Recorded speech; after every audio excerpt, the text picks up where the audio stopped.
Quarriors! Look at how cute they are. Like the mama and the papa, the little babies. Look at the babies. They have babies. It's a little family of Quarriors. Hi everybody. Today we have a cute and adorable post from Margaret. And we're going to analyze the heck out of it. This is not your usual fluff piece. I'm going to give you tips and tricks and strategies concerning Quarriors. I'm going to do my usual FBI profiler thing on here and analyze the heck out of it. So let's get started. We'll start with this first image of the cute little Quarrior family. Look at him. So cute. Also, remember the white flowers there because I'm going to talk about them later. So let's read what it says down below. Entry from the Kalar Bestiary. Amidst the strange landscapes beyond the portal, there has proven to be no shortage of hostile wildlife, though fortunately a select few have defied this notion. Among them is a curiously docile creature clad in a veritable suit of stony armor.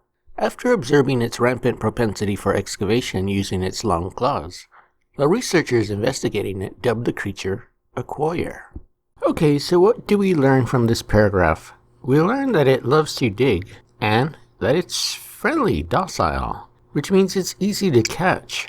If you come upon one on Vera, you can just pick it up or pet it or whatever. So these are going to be some of the creatures that are easier to catch on Vera, and maybe one of the starter creatures. Look at his armor and his little claws, those little yellow things coming out of his body. Look at his tongue. I don't know why his tongue is straight like that. He doesn't eat bugs. We're going to find out later he eats something completely unexpected. Carson made these, and he's doing excellent. I think Carson found his niche. Instead of weapons, he should graduate to character creation. That's just my opinion. The creature's most notable features, however, are the myriad sparkling jewels that dot the surface of the Quarrior's stone plates. This is said to be a natural byproduct of its diet, composed of a wide selection of geodes, extraordinarily resistant teeth, and a potent stomach acid, serve to break down the minerals into a more amicable form of sustenance. Excess nutrients left unused by the body condense and form the bright jewels each Quarrior possesses. Okay, so there's a lot of information in here. The orange things on its back are jewels, and they're a product of what it eats. It eats geodes, and I guess it doesn't really need those jewels because they're unused body stuff, like hair. I was going to say a different word. Anyway, from here, this makes me very worried, because people may want to have those jewels, and they may want to hunt this little creature down to out of existence. I can't talk. I'm trying to read and talk at the same time. People may want these jewels, and they may hunt it into extinction, and I don't want that to happen because he's too adorable. Also, they eat geodes, and we're going to talk about that in a second. His teeth are really strong, and he has stomach acid, so maybe people will want the acid in his stomach for potions and stuff. Have you seen the potion launchers? They launch these, carafes of stuff. If you fill that up with acid and break it on somebody's chest, there goes their armor. It just dissolves away. Okay, so look at this picture. He looks like he's standing in a riverbed, a dry riverbed or something, maybe a moist riverbed. And that's, in the real world, that's where you find geodes, in riverbeds. I know this because I went to a gem show once, and I talked to the guy about geodes. So that may be an important factor. Let's scroll down to the next picture and take a look at it. See those trees in the background? They could be weeping willows, or they could have Spanish moss hanging from them. If you see those trees, you know there's Quarriors nearby because that's where they feed. They feed on geodes and minerals and things. So wherever you find the Quarriors, you'll find minerals and geodes, and that would be a good spot to mine and whatnot. Will there be shovels in the game? Probably, because there's dwarves in the game, and they need something to dig with. There will probably be shovels and pickaxes and things like that. So you could actually use the Quarriors to locate mineral deposits. Just like when you go out to sea and you see a bunch of seagulls You know they're feeding on fish, so you go over there and you get the fish. There's a fish ball under the ocean. Remember these trees, and when you get into Vera, find these trees, look for some quarriors and catch them, and then dig around that area for minerals. Also, we know from the first picture, and also from this picture, that these creatures are social animals. They live together in families, which means you can catch more than one at a time. If they live in a little group, you can catch all of them. You can come home with 3 or 4 of them, 5 of them, maybe the whole family. Despite the seemingly unrefined nature of the Quarrier's jewels, they harbor an unmistakable luster that quickly rose in demand. Upon learning of the existence of these potentially lucrative beasts, more than a few forward-thinking poachers set out to extract their fortunes. No! What? No! More than a few forward-thinking poachers set out to extract their fortunes off the backs of the unlucky quarriors they found. While possessed of a highly volatile temperament when cornered, the quarrior is ultimately not a combative creature by nature. Many fell, and soon the markets bustled over the bids of blood-soaked gems. Not blood-soaked gems! Dang it! I knew this was gonna happen. I knew they were gonna get, all hunted to extinction. Dang it! I hate greed. Why? These are adorable. Okay, look at this photograph. Now it looks even more like a dry riverbed, or it's starting to dry out. Maybe it's a seasonal riverbed. Sometimes it's wet, sometimes it's dry. We have those here in Arizona. Also, look at the white flowers and the blue flower. What is the blue flower that's obscured there? If you need white flowers or blue flowers for a potion or a medicine or something, look in the dry riverbeds. Look in the riverbed. Remember to look for those trees with the Spanish moss on them. Go to the riverbed and you can get these flowers. Darn it. I knew they were going to get hunted down. Dang it. However, such niceties, like so many things, are finite. What nicety? That's not a nicety, that's a meanity. That's mean. A particularly wealthy nobleman took scope of the situation, whether through pity for such a creature or seeing the opportunity to expand his wealth further. He took it upon himself to safeguard the creatures. With a sizable congregation of quarriors brought for no small sum of coins, the nobleman was intrigued by the creature's unusual docility, and soon wondered if such a thing could not be domesticated, as one would a cat or a dog. Eventually his theory would yield merit, and his would be the very first quarrior farm.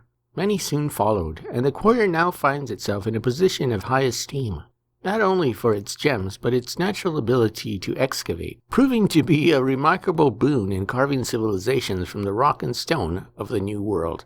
Woo! So, the quarriors were saved by a rich guy, who captured them and farmed them. So this gives us a lot of information, and domesticated them like dogs and cats. So this could be a creature that you farm, like a sheep or a chicken. You get a whole bunch of them and you collect the gems from them. Hopefully you don't have to kill them. I don't want to kill them, they're so cute. So it could be like an animal that you harvest. You know, like you harvest the wool off of a sheep or the eggs from a chicken. Maybe this is a monthly income kind of thing. However, it would be an expensive one because they eat geodes. You would have to buy a sturdy wagon. Don't get a flimsy one because it won't carry the weight of the geodes. Get a sturdy wagon, go to the dwarves or whoever's selling geodes, buy a whole bunch, and feed them to the quarrior. So the geodes I'm expecting to be kind of expensive, like maybe 500 embers, right? Chickens eat birdseed. That's not expensive. Maybe $1 for some birdseed, maybe like 1 ember for some birdseed, and then you can sell the eggs for maybe 3 embers. So you get a small profit from chicken eggs. But quarriors, maybe you spend 500 embers and you make 2,000 embers on the profit. So, when you're thinking about economy and trading and how you're going to make your living, maybe you'll start with chickens and then you graduate to sheep and then eventually you get to the quarriors. So this is one of the easiest pets to catch. One of the most lucrative in terms of money, but also the most expensive. Maybe just get 1 or 2 at the beginning, because you won't be able to afford 50 of them, or whatever.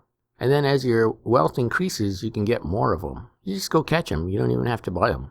Unless everybody else already caught them, and then you will have to buy them. Okay, so now let's analyze this video that came with the blog.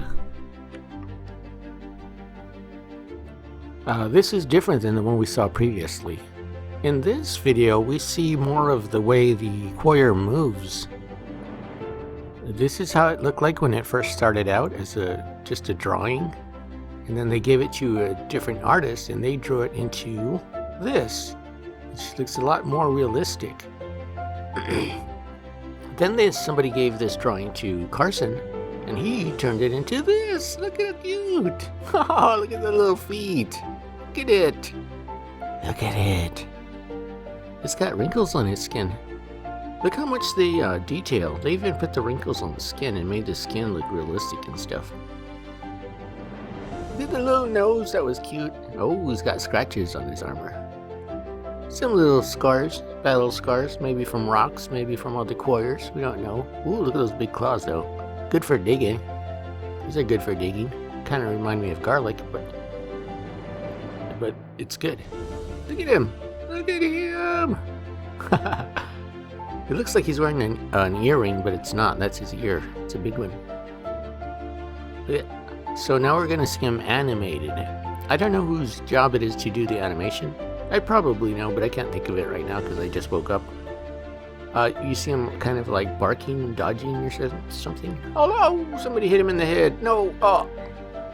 Somebody hit him a lot. Oh, somebody kicked him right there. No! Ah! He's hiding. He doesn't want any more. Don't beat me anymore. Oh! Tail sweep. I'm gonna fight back. You can't just beat me. He bit him and then oh no, he's dying. He's dying. Oh, he died. Little Quarrior. Somebody beat him to death and he died. That's mean. That's messed up. He's so cute. In the other video, we saw him following us. You know, if we're walking, he walks. If we're running, he rolls into a ball. If we're swimming, he swims. And here he is. He's like dusting some stuff off his head, walking around, just hanging out, being a Quarrior. What a cool video. So from this we know that he has more movements than just the basic one, walk and swim. He has a lot of movements, which makes him more of a real character in the game. He does more stuff. Okay, so we know we can gather them, catch them, farm them, etc. But here's my question. If this little fella likes to dig, how are we going to keep him in a corral? Because he'll just dig his way out. Even if you keep him indoors, if he can eat through geodes, he can eat through your cobblestone floor. How are you going to keep this place? How are you going to keep this guy on your freehold? So I was thinking maybe you build your freehold where you see the Quarrior. You build the freehold so that your corral is around the food source that it eats. Then it won't want to leave.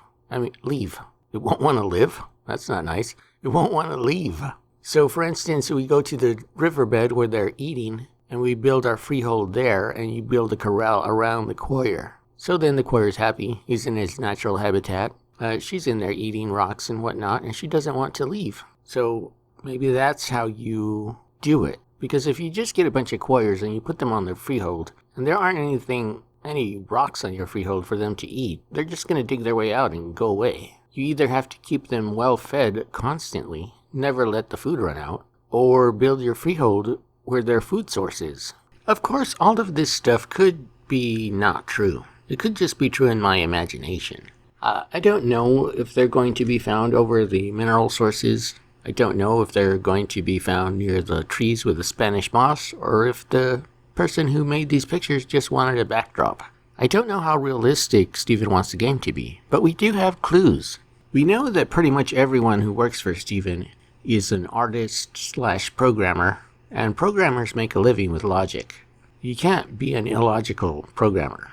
It doesn't work. So it's logical to put the Quarriors over their food source, and it's logical to find them there.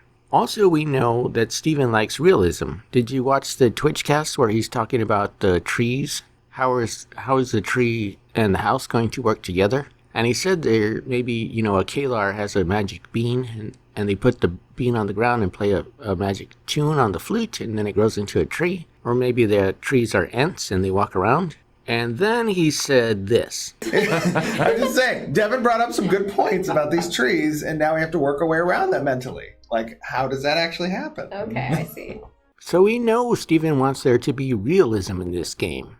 And we also know that Steven loves feedback, negative or positive, because negative feedback tells you what you should fix, what people don't like, and what to work on. And then positive feedback tells you you're going in the right direction. If Steven is watching this show, and I think he watches it, or Margaret makes him watch it, or somebody watches it, and they hear all of my theories here, maybe Steven will say, hey, that Frank guy, he's onto something. Maybe we should put these Quarriors over their food source and whatnot. I don't see why that would be a problem. If you can just pick things up and put them different places, it should be easy to put them somewhere. Or maybe it's a programming thing, I don't know. So anyway, did I just give you a whole ton of tips and tricks and strategies, or not? Maybe not. Or maybe yes. Nobody knows. The only way we'll ever find out is to play the game. Another thing we can speculate is what it eats. Now, we know it eats geodes, but does it eat a glimmering geode? Would it eat it? If you have a glimmering geode and you put it in the same corral as Quarriors, would you still have the glimmering geode tomorrow morning? The other thing that we can speculate on is this. The Spellbreaker's Gauntlet from July, the cosmetic store. This is clothing for dwarves. Is that a Quarrior stone in the top of it there? It's shiny and you can see through it because it's been polished and cut. If you look at the ones on the Quarrier's back, they're unpolished, unrefined, so they're not shiny. But does it have magical properties as well?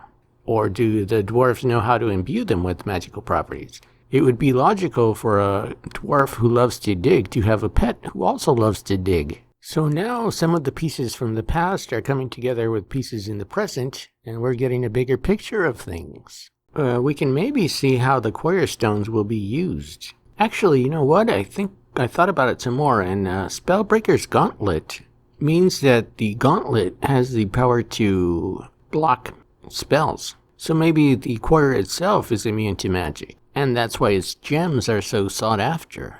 It gives you protection. The gems give you protections against magic. Ooh, I'm brilliant. I'm like Sherlock Holmes for video games.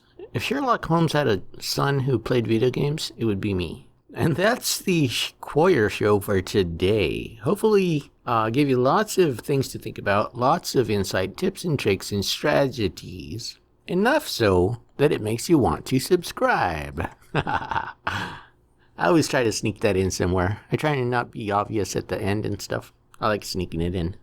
That's what she said. No,